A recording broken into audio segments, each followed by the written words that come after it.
Fala pessoal, sei que nós passamos um tempo sem aparecer por aqui, mas eu vou tentar aparecer com mais regularidade. São os vários afazeres da vida e, enfim. Hoje nós vamos falar sobre João capítulo 6, um texto que sempre quando nós estamos falando sobre a ceia do Senhor, ele entra em debate. O texto onde Jesus ele diz sobre comer da sua carne e beber do seu sangue. Esse texto ele é muito polêmico quando o assunto é ceia do Senhor, principalmente por conta das várias tradições sobre a natureza da ceia que nós temos.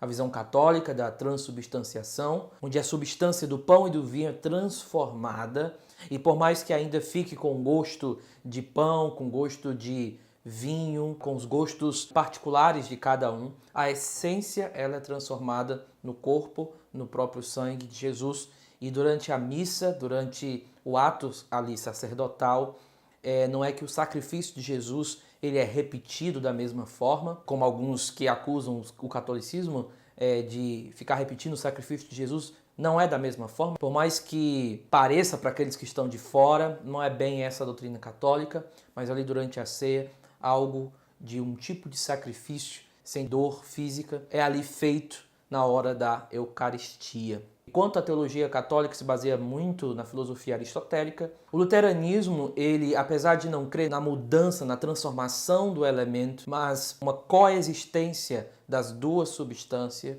em nenhum momento o luteranismo tenta explicar como isso é feito. Existe um mistério na Santa Comunhão e geralmente uma analogia que gostam de usar para explicar o luteranismo é a da esponja.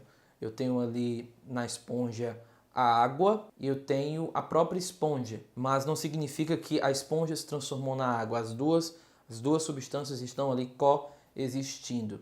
Alguns tentam dar esse exemplo para explicar o luteranismo, mas mais uma vez, apesar do luteranismo não crer na transubstanciação, a consubstanciação ainda não é um termo muito usado ou que luteranos usam. Nós temos a visão zwingliana, que é uma ideia mais de memorial, e a ideia de Calvino, que é uma ideia da presença espiritual de Cristo ali. Não há transformação, não há uma relação direta com o pão, mas há uma presença espiritual ali. Eu não vou explicar cada uma dessas posições, o nosso ponto aqui é João capítulo 6.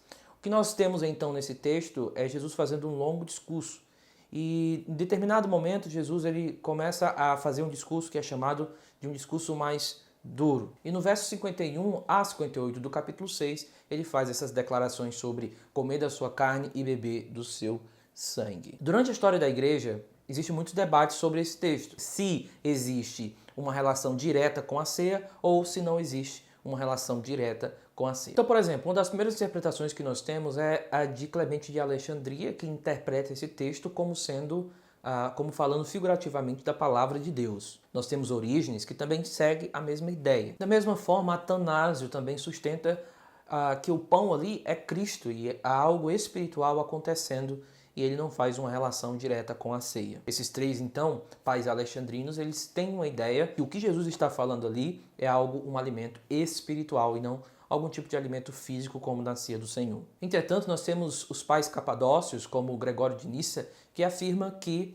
o que Jesus está falando ali em João 6 se refere à confirmação da salvação na Eucaristia. João 6 tem essa relação direta. Da mesma forma, João Crisóstomo, contemporâneo de Gregório de Nissa, ele afirma uma relação direta desse texto com o momento da Eucaristia. Podemos falar também de Cirilo de Alexandria, que entendia dessa mesma forma. Agora, nós temos, por exemplo, Agostinho, um tempo depois, que já não via esse texto como fazendo uma relação direta com a ceia. Ele defende uma relação metafórica nesse texto e essa metáfora apontava para o próprio Cristo como alimento espiritual. Por outro lado, ali pelo 5º e 6º século, nós temos o Códice Bezae e esse códice acrescenta algumas linhas no capítulo 6, verso 56, além de adicionar a palavra lambano, que é a ideia de receber, tomar, e também colocar a palavra soma, que é a ideia de corpo, em vez de sax, que é a ideia de carne. E ele acrescenta, amém, amém, eu te digo, a menos que você tome o corpo do Filho do Homem como a fonte de vida, você não terá salvação, fazendo uma relação direta com a Eucaristia. Nós temos mais para frente Tomás de Aquino, que já fazia uma mistura das duas ideias. Nós temos Lutero, que tirou toda e qualquer relação da ceia do Senhor com esse texto. E nós temos Calvino, por exemplo, que não faz uma relação direta, mas faz uma relação de implicação. Calvino deixa claro que a ideia desse texto é que a metáfora do beber e do comer é a metáfora de crer, de participar, de estar em Cristo. E que a ceia do Senhor é uma confirmação desse estar em Cristo. Ora, se comer a carne e beber do sangue de João 6 é acreditar em Jesus, a ceia do Senhor é uma confirmação. A ceia do Senhor já é para aqueles que acreditam. Ao comer a ceia, a Eucaristia, nós estamos naquele momento só confirmando que nós já cremos. Não existe um ato ali salvífico.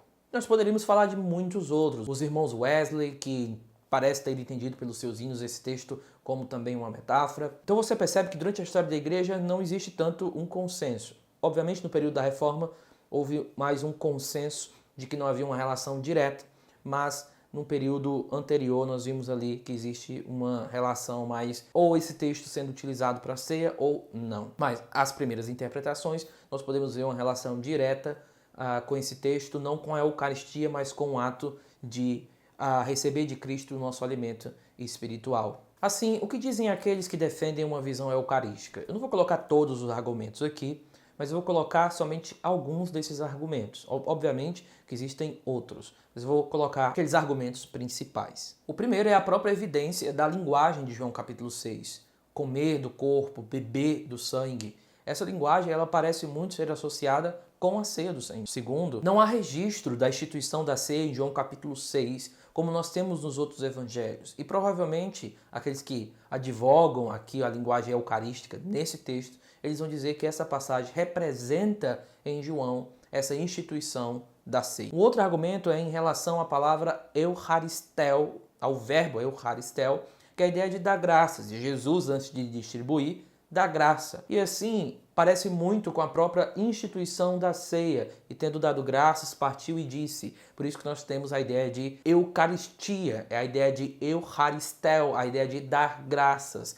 Aquilo que antecede, introduz a ceia do Senhor. Então eles vão dizer, tá vendo? A linguagem aqui é eucharistel, que é essa linguagem de ceia do Senhor. Um outro ponto é que o próprio Jesus, nesse texto, ele distribui o pão. Isso parece muito com a ideia do que nós vemos nos outros evangelhos. Por último, alguns argumentam que a palavra trogo, que é a ideia de comer, nesse texto de João pode ser interpretada como mastigar fisicamente, fazendo assim uma relação direta com a ceia do Senhor, que é comer o pão, mastigar o pão, de forma física, assim como tinha uma relação direta com a ceia do Senhor. Contra-argumentar contra cada um desses pontos, bem, seria mais extenso o vídeo do que eu acho que ele está ficando.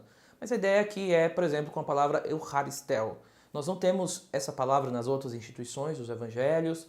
Nós devemos ter muito cuidado com a falácia de achar que porque uma palavra está ali, ela vai ter o mesmo significado em todas as passagens. Como James Dunn deixa muito claro, a palavra eucharistel, esse verbo, não é algo próprio da Eucaristia, ou não é algo próprio da Santa Ceia do Senhor. É uma palavra e um verbo normal, ele é utilizado para muitas outras ocasiões de alimentação que não se referia necessariamente à Ceia do Senhor. Um outro contra-argumento é que Jesus ele não parte o pão em João capítulo 6.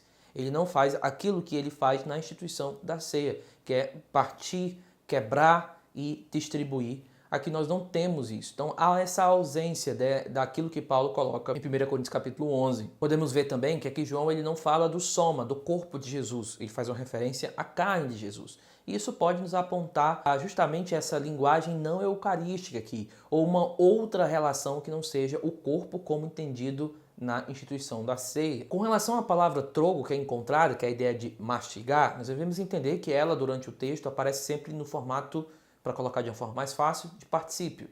Ela sempre está ali modificando um outro verbo, ela sempre está aparecendo nunca num verbo principal ou de alguma forma de um substantivo, mas ela está sempre um particípio. Isso em João pode apontar para o fato de que João gosta de sinônimos. E geralmente ele coloca sinônimos no seu texto e esses sinônimos eles vão aparecendo em formato de particípio, que é algo que acontece aqui. A ideia é que João pode estar falando que trogo, mastigar, está simplesmente como sinônimo de ethio, ou seja, a ideia de comer, que dá a mesma coisa. É só o sinônimo e ele está trocando as palavras. Assim, os argumentos para a linguagem eucarística aqui, elas podem ser respondidas. Mas o maior argumento contra essa linguagem é o contexto de João capítulo 6. Alguns vão argumentar que o verso 51 a 58, que é o que nós estamos discutindo, foi uma adição tardia. No caso de Bultmann, ele diz que esse texto ele foi colocado ali. Porém, existem muitas coisas que nós podemos ver no texto que existe uma unidade dele. Nós temos, depois dessas coisas, no início do capítulo, nós temos os discípulos aparecendo no início, no meio e no final. Então existem muitas coisas nesse texto que apontam para a unidade dele. Ele está ali e nós devemos interpretar ele de acordo com esse contexto geral. O que fica claro nesse texto é que a relação direta dele não tem nada a ver com algo da ceia, mas algo do deserto, algo relacionado à estadia do povo ali. Jesus vai falar do maná, por exemplo. Ou seja, o pano de fundo é o êxodo no deserto. É quando o povo sai do Egito e entra no deserto, e Jesus ele vai falar sobre o maná que foi dado ao povo, o povo que comeu daquele maná. Jesus então parece estar fazendo uma relação com Salmo 77, fazendo uma alusão, e fica claro quando a gente lê pela Septuaginta, justamente a esse período onde Deus deu o alimento ao povo para sustento do povo. Por exemplo, o próprio argumento de Jesus com relação à murmuração dos fariseus, dos que estavam ali, parece muito com a murmuração do povo no deserto. Nós vemos também Jesus fazendo uma relação do pão que desceu do céu com o maná no deserto. Jesus deixa claro que o maná, aquele pão, ele trouxe e levou à morte, mas Jesus, ele faz uma relação consigo mesmo, dá a vida. E nós podemos ver que o que parece é que, tendo em vista que o contexto é o contexto do êxodo no deserto, a relação do sangue de Jesus parece ser com a água que o povo bebia no deserto. Por isso que Jesus fala sobre beber do seu sangue, porque ao passo que sua carne representava ali o maná, o seu sangue parecia representar o que o povo bebia. E em muitos textos do Antigo Testamento, como no caso de Neemias, de Números, não era só o que o povo comia no deserto que era importante, mas também o que o povo bebia no deserto. E o que nós podemos ver é que nesse texto parece indicar que Jesus está fazendo uma relação com as águas de Meribá ou de Massat, a ideia de que o povo também bebeu de uma água e se sustentou no deserto, comeu do maná e também Deus o sustentou no deserto, mas agora Jesus faz uma relação direta consigo mesmo, aquelas águas e aquele maná, fazendo uma relação direta com a sua própria vida, com o seu próprio sacrifício. Jesus faz uma relação em muitos lugares do próprio Evangelho de João do beber, daquele que tem sede, venha a ele e beba da água da vida. E aqui ele parece estar fazendo a mesma relação que ele fez em João 4, da fonte da água da vida. Em João capítulo 8, 7, a ideia do vir a ele beber e do próprio Jesus ia fluir fontes de águas vivas que o povo que aqueles que se aproximassem e crescem nele iam desfrutar. A ideia então é que, quando fazendo essa relação com o êxodo, não era uma ideia simplesmente de confirmação, era uma ideia realmente vivificante. Comer da carne, beber do sangue, era uma ideia de, assim como morreram no deserto com aqueles elementos, agora com o próprio Cristo, ele dá vida e vida eterna. Quando nós colocamos tudo isso em contexto, existe uma coisa muito importante no Evangelho de João. Jesus ele é relacionado sempre com algumas instituições, como o templo, ele vai num casamento, ele está ali na sinagoga e assim por diante. Então Jesus é relacionado com instituições no Evangelho de João. Jesus também é relacionado com festas. Jesus vai a festas judaicas e Jesus está ali participando delas. Muitos comentaristas afirmam o fato corretamente de que Jesus está participando dessas festas e tudo isso aponta para o fato de que ele é um Messias. Isso porque a primeira parte do Evangelho de João, ali até o capítulo 12, mais ou menos, até o capítulo 11, 12, nós temos o livro dos sinais, onde todos esses sinais apontam para o fato de Jesus ser o Messias de Deus. E a segunda parte, que é o livro da glória, que é onde Jesus vai ser ali crucificado, vai ser morto, ressuscitar e assim por diante. Então, alguns vão dizer que essas festas que Jesus participa, essa relação de Jesus com instituições, como do casamento, como do templo, tudo isso refere-se ao fato de que Jesus é um sinal de que Jesus ele é o Messias. E eu concordo plenamente. Agora, quando Jesus participa dessas festas e relações existem de Jesus com instituições, eu não penso somente que Jesus está ali sendo colocado como Messias, como o Cristo. Eu entendo que toda vez que Jesus faz uma relação com essas instituições, um ponto importante está sendo enfatizado na teologia joanina, que é o fator da transformação. Quando Jesus ele está relacionado com um casamento, por exemplo, há uma transformação de água em vinho.